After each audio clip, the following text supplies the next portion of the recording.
कोणा एका संदीप काळेचा किंवा आंबेकरांचा, किशोरचा किंवा नाना दोरकरांचा हा लढा नाहीये।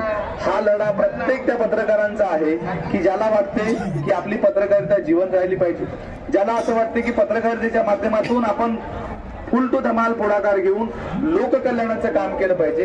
त्या प्रत्येकासाठी हा लढा आहे आणि तुम्ही आम्ही सगळ्यांनी लढणं फार गरजेचं आहे। आपली एकच टॅगलाईन आहे, पत्रकारिता जिवंत राहिली पाहिजे। पत्रकारितेच्या मागे आपण बॅकबोन म्हणून, सपोर्टर म्हणून जबरदस्तपणे उभं राहिलं पाहिजे आणि सगळ्यात महत्वाचं, पत्रकारितेमध्ये काम करणाऱ्या त्या प्रत्येकाचा आशीर्वाद आपल्याला मिळाला पाहिजे। आज पत्रकारांची अवस्था काय आहे, पत्रकारांच्या घराची अवस्था काय आहे, पत्रकारांच्या आरोग्याची अवस्था काय आहे, एकूण फॅमिली त्याची घेतली त्याची अवस्था काय आहे, हे सगळे विषय आपल्या समोर आ वाचून उभे आहेत। आणि हे सगळं करत असताना आपल्याला आपलं कुटुंब, आपलं काम हे शाबूत ठेवून हे सगळं करावं लागणार आहे। या आंदोलनाच्या निमित्ताने आपण सगळेजण एकत्रित आलो। देशभरामध्ये आपली ताकद वाढलेली तुम्ही सगळे डोळ्यांनी पाहिलेली आहे। आपल्याकडे 37,000 आकडा हा आपण सातत्याने सांगत असतो, त्याचा सगळा डेटा आपल्याकडे आहे। तो डेटा आपण कंपाइल केलेला आहे।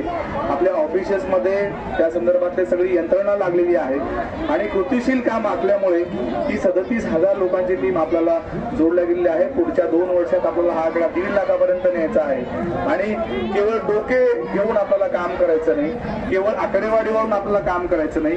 जी माणसं आपल्या बरोबर आलेली आहेत त्या माणसाला पुढे जाऊन कृतीशील कार्यक्रम आपल्याला हाती घ्यायचा आहे। आपण कोणाचे सत्कार घेत नाही, आपण बॅनरवर फोटो छापत नाही, आपलं स्टेजवर जाऊन मिरवणं नाही, आपल्याला कोणाला पाठिंबा द्यायचं नाही। आपलं एकच लक्ष आहे, पत्रकारिता जी सातत्याने डळमळून जाते की काय असा विश्वास सगळीकडे होऊ लागलेला आहे, त्या विश्वासाला छेद देऊन आजही पत्रकारिता शाबूत